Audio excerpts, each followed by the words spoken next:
প্রিয় ছাদ বাগানি, এখন বর্ষাকাল, প্রচুর ছাদ বাগানে পেয়ারা ধরতেছে এবং সবার বাগানেই ধরতেছে, মাটিতে বলেন বা ছাদ বাগানে বলেন, প্রচুর পেয়ারা এমন ধরতেছে। দেখেন নিচে পেকে কি অবস্থা, এই যে গাছে এই যে পেকে আছে, অথচ খাচ্ছে না। কারণ কি, ওই একসাথে তো আর সব খাওয়া যায় না।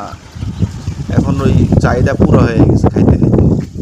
এখন পেয়ারার প্রতি মানুষের আগ্রহ আকর্ষণ কমে গেছে, এই জন্য গাছে পাকতেছে, পাকা অবস্থায় যে পড়ে গাছে কি অবস্থা দেখলে খুব মায়া লাগে। আরে একটা ছাদ বাগানে কত যত্ন করি আমরা, তাই না? তো যাক, তবু আলহামদুলিল্লাহ পাখিও খাচ্ছে না। বর্ষাকালে পাখি যে কই গেছে, পাখিও খায় না।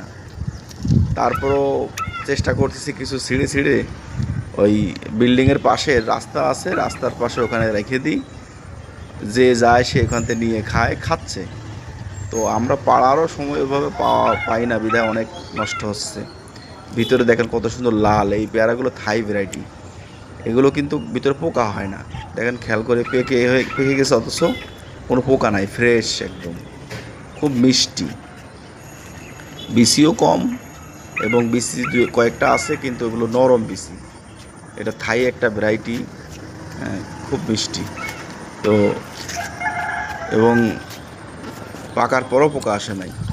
তারপরে এই গাছটা আমরা একটা জিও ব্যাগে লাগাইছি, স্পেশাল সাইজ 6।